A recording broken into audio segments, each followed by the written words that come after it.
This handsome devil next to me is John McDaid, the SEC's coordinator of officials, and we got to talk helmet communications. We got to talk tech on the sideline. You got iPads on the sideline now. That's what. So before it was coaches yelling about calls. Now are you ready for coaches to yell at you about their sideline comms with the quarterback went down? Yeah. How you doing, Andy? You know, I'm a degreed computer science major, so I can bring my technical background from decades ago. Oh, yeah. I haven't practiced any computer engineering, and I think you used to work for the competition of one of your new conference partner. That's correct. I used to work for Microsoft, but yeah, the introduction of technology, two big pieces of technology on the sideline is the big story this year when we were talking about college football playing rule changes. The first is the helmet communication you're talking about. The same in the SEC, it's the same radio system that they're using on Sundays in the National Football League, and it gives a coach the ability to talk to one player, whether they're on offense or defense. I believe that it gives other coaches the ability to listen in to what's being called. But that's one of the two big pieces of technology that are now permissive in the college football game. So your officials now need to be watching, because there can only be, are they going to do the green dot like the NFL does, where they have to be watching to make sure there's only one green dot helmet out there? That's correct. Okay. There's a unique green sticker that will be on the back of the helmet of any player that has a radio. My understanding is our teams in the Southeastern Conference are going to have, I think, somewhere on the order of 4 radios for offensive players, 4 radios for defensive players. Obviously, one of them can be on the field at a time. And let's say you've got some fairly versatile defensive players that have radios, and you want to use them on special teams at the same time on the field. They're going to have a second helmet without a radio in it if one of their teammates also has a radio and they're out on punt return or whatever the case may be. John, you just made it. Every Florida fan had to have a heart attack because they watched the Utah game last year with the jerseys. Now they got to worry about what the helmets do? That is correct. That is correct. Jeez. Yeah, I mean, and it's interesting because this is the biggest change this year. A lot of times you guys are dealing with changes in the mechanics of the way you call something, or last year it was clock rules. This feels completely different. Yeah, it absolutely is. And from a true officiating standpoint, it's a set of the playing rules, a small set of the playing rules that actually falls under what we call game management purview. Meaning, just like for years decades, we've had headphones on the sidelines, and the NCAA football playing rules are very specific on how many you can have, who can have them, so on and so forth. But that has always been a game management issue. We never have the teams on the sidelines saying, hey, they're using too many headphones over there. Or whatever Go do something about it, yeah. The referee of that particular game, should it hear that from a sideline, would just go over to the game manager and said, look, they filed this complaint. Can you look into it? The only exception with the headphones has been if one side goes down, we have conference rules that says let's bring some equity, bring the other sideline down until we resolve the issue. The radio system for coach-to-player communications, the same thing, right? The only thing we're really officiating on the field is, do we just have one radio on the field at a time? Gotcha. Other than that, it's a game management issue. And so the other big change that everybody's going to notice, and you corrected me on this because I called it the 2-minute warning because that's what I'm used to on Sundays, the 2-minute timeout. The 2-minute timeout. And the mechanics of it are essentially exactly what you find in the game on Sundays. If we have a running clock during a dead ball period and it hits 2 minutes left in the second quarter or the fourth quarter, we're going to go ahead and stop it. If we hit 2 minutes while we're in a live ball play, whenever that play ends, we're going to stop it, just like you see on Sundays. And the idea here is that the television partners are going to hold back one of their media timeouts in the second and fourth quarters to use during that 2-minute timeout. There's definitely going to be commercials during that one. You won't be seeing commercials, but everybody meeting. Let me preempt right here. Yeah. We are not adding an extra media timeout to each half. Let me repeat that. We are not adding a media timeout.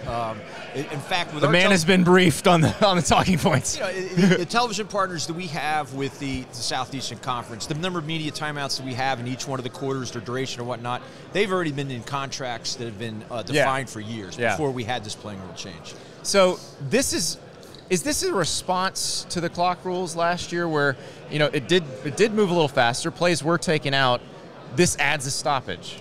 The creation of the 2-minute timeout, I can't think of any way where it's going to address game time or the number of plays per game. In fact, it's really not going to do anything in game time. You say, well, we're creating another stoppage of the game. No, we're not. We have a television partner that's holding back immediate timeout such that sometime before the 2-minute timeout, let's say we have an injury, we have a change of possession after a punt, they're going to elect to not go to... it's replacing a 30-second timeout or something like that, exactly, yes. Exactly. Why did we create it? I don't pretend to 100% know. I wasn't in the room in Indianapolis when this was discussed, but my understanding is that it's twofold. The television partners wanted it for the ability to know when they can use that last timeout and not running into risk where they don't get a chance to use that last immediate timeout. Right. The second is we do have timing rule changes that take effect at the end of the half, and one of them we instituted last year. We are now stopping for a first down inbounds only under 2 minutes. That's what we did last year. Right. We keep it running in all other aspects. And it didn't happen in the Southeastern Conference. I guess there was a handful of times it happened across the nation in the football bowl subdivision where a first down was achieved in bounds really close to the 2 minutes up there, and the sidelines didn't know, is it going to stop or is it not going to stop? So this gives you a bright line of this is when you stop the clock with a first down. An extremely bright line, absolutely. Yeah, I hadn't even thought about it that way, but yes, you have that nice line of demarcation. Is this before or after the 2-minute? So you know. That's correct.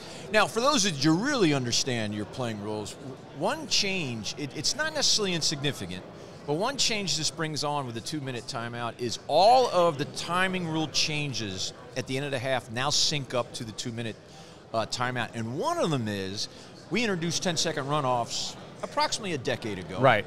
10-second runoffs were always under 1 minute left in the second and fourth quarters for certain scenarios. 10-second runoffs now are in effect after the 2-minute timeout. Oh, so this is different. There's a whole extra minute of game clock where 10-second runoffs are in effect. This is the sort of thing Nick Saban would have been noting and making sure he took advantage of. Every team, we talk about the quarterback room, and every team's quarterback room will have sessions during their August camp talking about the timing rules and how it affects 2-minute offenses at the end of the half. This is a new wrinkle. So what creates a 10-second runoff again? Refresh our memory. 10-second runoff is any dead ball foul that stops a running clock, including fouls that prevent a snap, such as a false start or defensive offside where we come across the neutral zone and make contact or unabated quarterback. So if you're a team trying to come back from a deficit, every second counts. Now, if there's a minute 30 left on the clock, you false start, it's either a 10-second runoff or you use a timeout. That is correct. There's also any kind of illegal pass. Okay. You threw a forward pass beyond the line of scrimmage. It's the second forward pass. You threw a backwards pass intentionally out of bounds. Any kind of pass that is incomplete stops the clock. Right. That's going to create a 10-second runoff situation. Interesting. Yeah, that does change things quite a bit because I'm predicting some coach is going to forget and go volcanic when they have that 10-second runoff with like a minute 45 left on the clock. I'm predicting, it might not happen this year, but it'll happen in the first 2 or 3 years, and I'm saying this with a smirk on my face. Somewhere, somehow, we'll have the same team in the same possession in the same half have 2 or more 10-second runoffs in that possession, which is unheard. I don't remember that ever happening. Yeah. And when it does happen, I bet you we ask ourselves, is that good for the game? Is that what we want? Right. I don't know. That's an honest question. So, I know you can't get into specifics on this, but I must. What are your Sunday mornings like during the season? I go home and I'm up for a while. I'm up for a while for a couple of reasons. I got some paperwork that I have to do. That I'm waiting to come back from the cruise. So any crew that's on the game at the end of the day, they're going to go back to the hotel, have their post-game meeting, generate this paperwork, and I'm waiting for it to come in. What am I doing? I used to be watching Pac-12 After Dark. Right. Now it's going to be Big Ten After Dark. It's going to be somebody playing After Dark, right? So I'm home, I'm doing that paperwork, and just like when I was on the field as an official, when I step out of our video center for 13, 14 consecutive hours, there's a certain amount of adrenaline going through my body. I'm not going to fall asleep at any point in time. So I'm thinking about the day, thinking about our highlights, thinking about our lowlights. And why do I bring all this up? I've digested the day such that when I wake up on Sunday, unless someone wants to proactively contact me, I'm taking off till like 1 or 2 o'clock in the afternoon. I'm probably working around the house. I'm doing things to take my mind off of what's about to start at about 3 or 4 in the afternoon. When I go into the office, I start crunching through plays that I took notes on the previous day. I'll start hearing from teams about the plays they want my comment on that I'll get back to them. So we, in the past 4 years I've been in this position, we've had 14 teams in the conference. I don't even average one phone call on a Sunday a week. Really? Right. It's pretty close to one call a week. But yeah, there'll be weeks where I don't get a call. And there's not many weeks where I get two. Mm-hmm. Now, some coaches like to hear my responses back from the plays that they send in, and then maybe that will beget a dialogue. A dialogue. Yeah. But it's not. It's not as pounding on me with a hammer as much as you could think. Now, well, they do have to keep the relationship solid. I have very good relationships with all our head coaches, even in those moments where there is a lot of emotion, there's a lot of disappointment. And if a coach is disappointed in something that truly was done wrong, you can rest assured I'm disappointed, right? At the same time, the relationships they're very fair to me.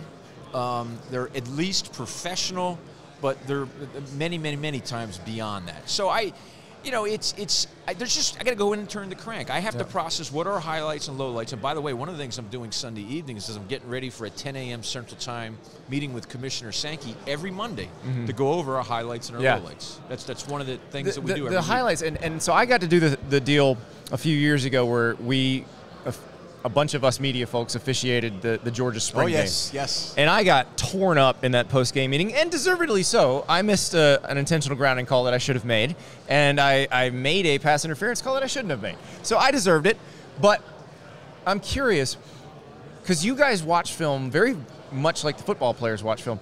How often are you pointing out, hey, you did great on this to your officials?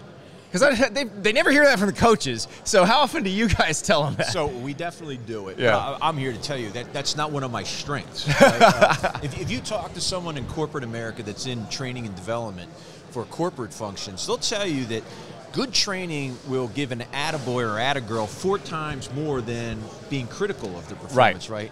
And I miss that ratio. Okay. Right? My ratio is probably, if I'm being kind, 1-to-1, maybe 1.5-to-1. But we certainly do it. And I put a training video together every week that the crews will watch in their pre-games the successive week that uses plays from that previous week. And there's plenty of times where I put on, let's look at the good job of officiating we did here. Particularly the examples where it takes 2 or more officials to do a good job, to make the correct call. And I want to, reinforce teamwork, communication. Exactly. This is what we're looking for. Great job. Well, I will tell you, in my limited experience of that, it is the hardest job in America, and I don't know why anybody does it, but God bless you guys for doing it. I stopped years ago trying to explain why we do it. And in fact, I started getting that question anew when I took this position. The athletic director's asking, John, why do you want to be the coordinator of football officials? I'll just tell you this, and I wish everyone out there could see my face. It's extremely rewarding. Oh, we can see your face. You're on camera. John McDaid, thank you so much. Very good. Thank you so much for watching. Just a reminder, subscribe to this channel right here so you never miss an episode of Andy Staples On 3. And oh, by the way, watch all the other great videos on the On 3 Sports YouTube channel.